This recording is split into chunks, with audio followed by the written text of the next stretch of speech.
चलिए, good morning friends.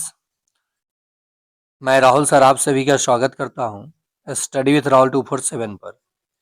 CTET परीक्षा 2026 के लिए आज के इस पार्ट में हम लोग पर्यावरण करेंगे पेपर 1 के लिए, जो प्रीवियस ईयर क्वेश्चन है। साथ ही साथ आपको कौन कौन से कंटेंट पढ़ना है, किसे स्किप करना है, कैसे पॉजिटिव निगेटिव वर्ड सीडीपी में लेना है। इसका अगर आप सीडीपी देखना चाहते हैं तो इस वीडियो के डिस्क्रिप्शन में है, या डिस्क्रिप्शन में प्लेलिस्ट का ही लिंक है। 2011 से 2024 तक के मैं प्रश्न पत्र का सीरीज चला रहा हूं इस चैनल से। यदि आप चाहते हैं जुड़ना तो सब्सक्राइब करके बेल आइकन प्रेस कर लीजिए। चलिए हम लोग आगे बढ़ते हैं, प्रश्न की ओर बढ़ते हैं। समय कम है, सीटेट बहुत कम लोगों का एग्जाम होता है। पुनः आवेदन का भी डेट आ चुका है जिनका नहीं हो पाया था, तो अगर आप में से कोई वंचित हैं तो कर लेंगे। चलिए, पहला प्रश्न है, निम्नलिखित में से कौन सा एक भारत का संघ शासित प्रदेश नहीं है? ऑप्शन है लद्दाख, जम्मू कश्मीर, मणिपुर, चंडीगढ़। तो इसका सही जवाब हो जाएगा मणिपुर। क्या हो जाएगा? मणिपुर, क्योंकि लद्दाख और जम्मू कश्मीर केंद्र शासित प्रदेश बन चुका है। चलिए 62 नंबर प्रश्न देखेंगे, निम्नलिखित में से कौन से कच्चे तेल पेट्रोलियम के उत्पादक हैं? तो इसका सही जवाब हो जाएगा गुजरात और तमिलनाडु। क्या हो जाएगा? गुजरात और तमिलनाडु। यदि आप चाहते हैं इसका गणित लाइव क्लास देखना, तो लाइव के माध्यम से मैं गणित, हिंदी, ये पर्यावरण भी कराता हूँ। साथ ही साथ रिकॉर्डेड क्लास भी आपको मिल जाता है। हमारे देश का संविधान निम्नलिखित में से किसके नेतृत्व में बनाया गया था? तो 63 का सही जवाब हो जाएगा option number 3, doctor Bhimrao Ambedkar साहब। यानी मान लीजिए आपको आंसर एग्जैक्ट नहीं पता है तो आप बड़े ऑप्शन के साथ चले जाइएगा, क्योंकि ऐसे भी आप गड़बड़ करते। पौधे के लिए किए जाने वाले नीचे दिए गए कार्यों पर विचार कीजिए। पौधों को सहारा देना, ह्यूमस प्रदान करना, भोजन संचित भंडारण करना, पानी और खनिजों का अवशोषण करना। इनमें जड़ों के कार्य हैं। तो देखिए, जड़ पौधे को सहारा देता है, ये तो सत्य है। ठीक है। फिर आपका हो जाएगा ह्यूमस प्रदान करना, नहीं, ह्यूमस तो मिट्टी देता है, जड़ नहीं। भोजन भंडारण करना, ये भी सही है, ए सी। पानी और खनिजों का अवशोषण करना, ये भी सही है, डी। तो ए सी डी इसका आंसर हो जाएगा ऑप्शन नंबर 4। चलिए अगला प्रश्न है, देख लेंगे, देख लीजिए। पोचमपल्ली से प्रश्न ना आए, पश्मीना से ना आए, घर से ना आए, मिट्टी का घर, लकड़ी का घर, वृक्ष से ना आए, चिड़िया से ना आए, हाथी से ना आए, बाघ से ना आए, पक्षी यानी जो चिड़िया मैंने कहा उल्लू मैना से ना आए, ऐसा हो ही नहीं सकता है। लेकिन अभी थोड़ा सा प्रश्न का तरीका बदल दिया गया है, कथन और कारण वाले प्रश्न बहुत सारे आ रहे हैं, तो आपको नॉलेज रहेगा तो आप आसानी से पकड़ लेंगे। पोचमपल्ली भारत के दक्षिण राज्य का एक कस्बा है जो सुंदरता से डिजाइन की गई चमकदार रंगों की पोचमपल्ली साड़ियां और विशेष प्रकार की बुनाई भी पोचमपल्ली जिसे भी पोचमपल्ली ही कहते हैं के लिए प्रसिद्ध है। यह कस्बा अब किस राज्य का भाग है? तो ये तमिलनाडु या तेलंगाना। 65 का सही जवाब हो जाएगा ऑप्शन तमिलनाडु नहीं, अब ये तेलंगाना का भाग है। 65 का क्या हो जाएगा? Option number 3। नेक्स्ट, निम्नलिखित में से खाद्य पदार्थों के उस समूह को चुनिए जिसमें प्रत्येक सदस्य में लौह यानी आयरन प्रचुर मात्रा में हो।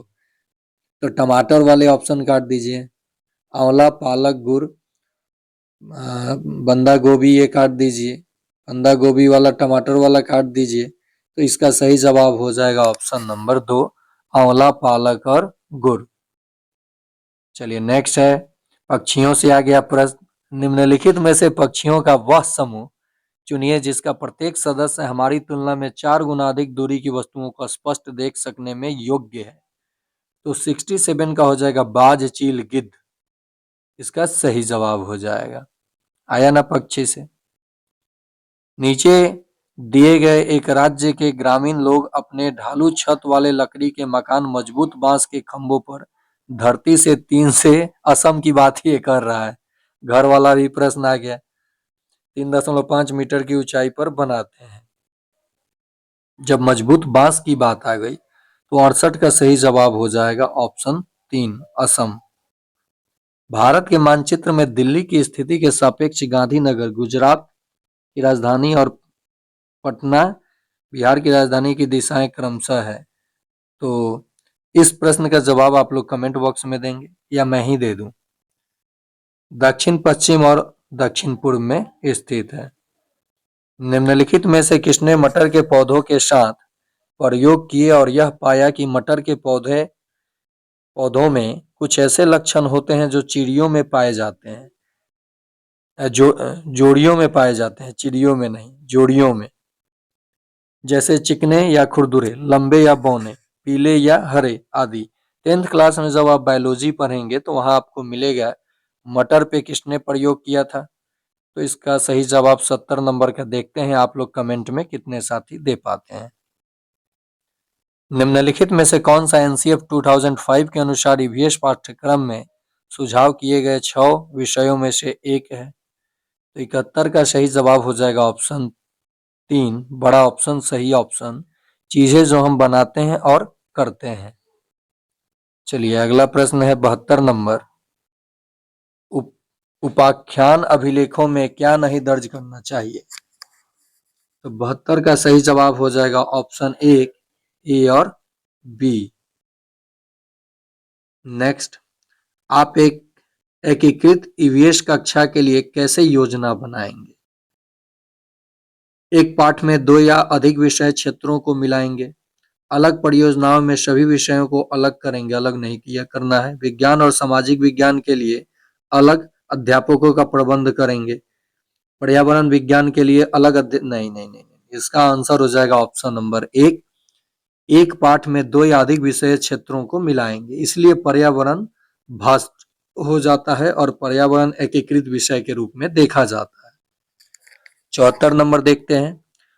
पुनीत ने अपनी कक्षा 5 के शिक्षार्थियों को मानव शरीर की एक रूपरेखा दी और उन्हें भोजन विषय पढ़ाने से पहले पाचन तंत्र को बनाने को कहा। पुनीत क्या चाहता था? पाचन से संबंधित विद्यार्थियों के विचारों को प्राप्त करना, कि वो क्या क्या पहले से पूर्व ज्ञान क्या क्या उनके पास, वो जानना चाहता था। निम्नलिखित में से क्या संरचनात्मक आकलन के संबंध में सही नहीं है। तो 75 का सही जवाब हो जाएगा ऑप्शन नंबर 1, रिपोर्ट कार्ड के प्रत्येक तिमाही में इसकी सूचना दी जानी है। अगला प्रश्न, अस्मिता अपने शिक्षार्थियों को कार्य से संबंधित लैंगिक विषमता और रूढ़िवादी छवियों के प्रति संवेदनशील करना चाहती है। अस्मिता को निम्नलिखित में से अपनी कक्षा में क्या करना चाहिए। एक छात्र की मां को कक्षा में आमंत्रित करें जो ऑटो चालक है, ये बिल्कुल सही जवाब हो जाएगा। नेक्स्ट, कक्षा 5 के समयन आमतौर पर अपना दिया हुआ कक्षा का कार्य नहीं करते हैं। मुद्दे को हल करने का सबसे अच्छा उपाय हो सकता है।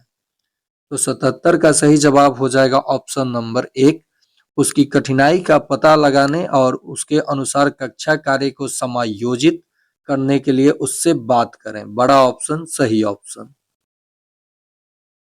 कब तुक्का मारिएगा? जब आपको एग्जैक्ट उत्तर पता नहीं रहे तब।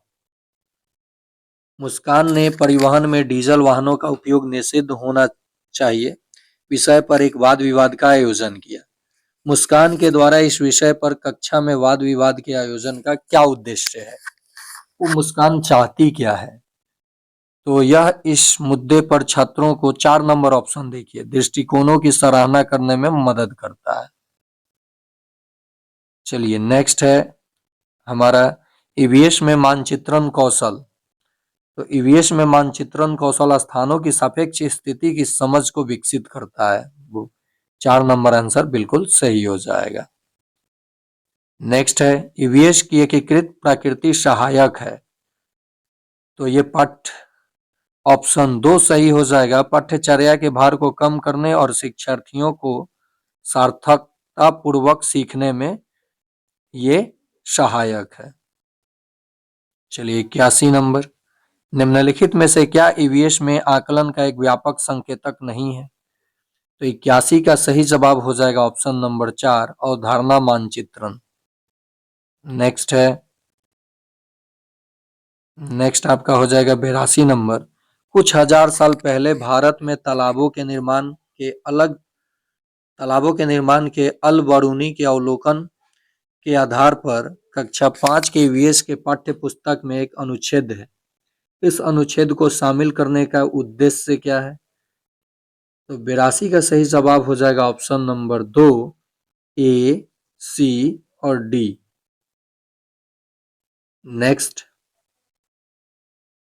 नेक्स्ट है अपनी कक्षा में 50 से अधिक छात्रों के साथ पानी उन्हें एक ऐसी गतिविधि में जोड़ना चाहती है जिससे सीखने को बढ़ाने के लिए अधिकतम संख्या में इंद्रियां शामिल हो।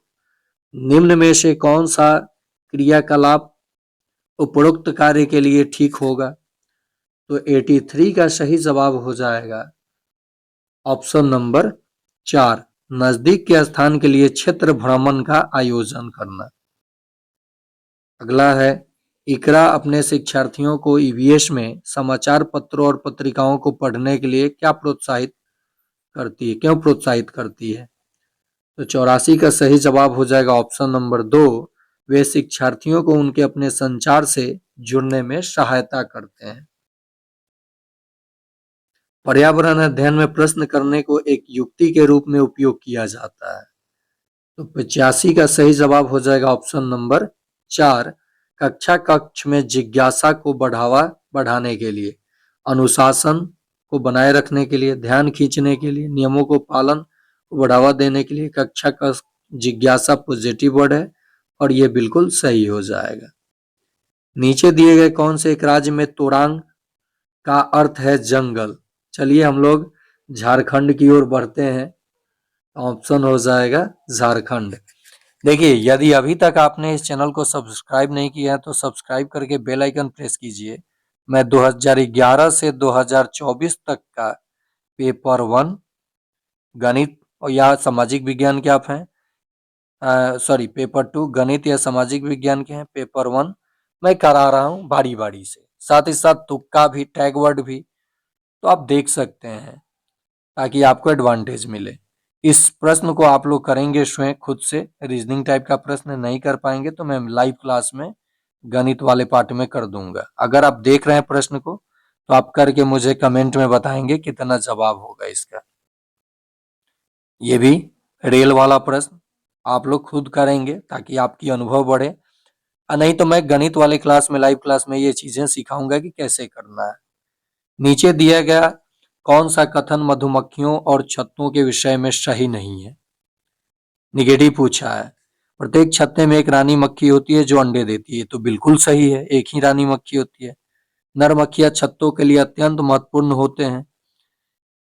आगे देखते हैं, छत्तों में बहुत सारी काम करने वाली मक्खियां होती हैं, ये भी सही है। छत्ते में केवल कुछ नर मक्खियां होते हैं, ये गलत है, एक रानी मक्खी भी होती है। तो इसका सही जवाब हो जाएगा ऑप्शन नंबर, नर मक्खियां छत्तों के लिए अत्यंत महत्वपूर्ण कार्य करते हैं। अब देखिए इसके ये ऑप्शन और ये ऑप्शन, छत्ते में केवल कुछ नर मक्खियां होते हैं, तो बहुत सारे नर मक्खियां होते हैं भाई, तो ये गलत हो जाएगा, इसका सही जवाब हो जाएगा 2 ही।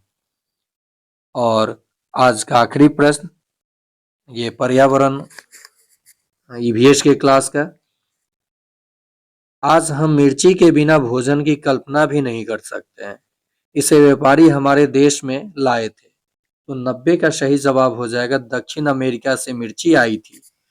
ये कविता है। देखिए आप पक्षी पढ़ेंगे, अब इससे आप अनुमान लगा लिए होंगे कि आपको किन किन चीजों को पढ़ना है। विदेशी यात्री कौन कौन आए, एनसीईआरटी में क्या क्या दिया है, घरों के बारे में पढ़ेंगे, किस राज्य में कैसा घर बनता है, फिर आप पढ़ेंगे पक्षियों के बारे में। इन सभी चीजों को आप अच्छे से, जानवरों के बारे में, एनसीईआरटी एससीईआरटी टेक्स्ट बुक जो होता है बिहार सरकार का, उसे भी आप देखेंगे तो आपका काम बन जाएगा। और साथ ही साथ प्रीवियस ईयर, कुछ नया तरीका, नए जोश, गणित बिल्कुल यूनिक तरीके से मैं पढ़ाता हूँ, डिजिटल सम के माध्यम से, आपको ज्यादा मेहनत नहीं करना पड़ेगा। और देखिए ट्रिक बनाने के लिए आपको मेथड आना चाहिए। तो मेथड से ही आप कैलकुलेशन फास्ट होगा तो हमारा रिजल्ट भी फास्ट होगा और आएगा भी। तो आप जुड़िए, उसके बाद देखिए मजा इस चैनल का। धन्यवाद।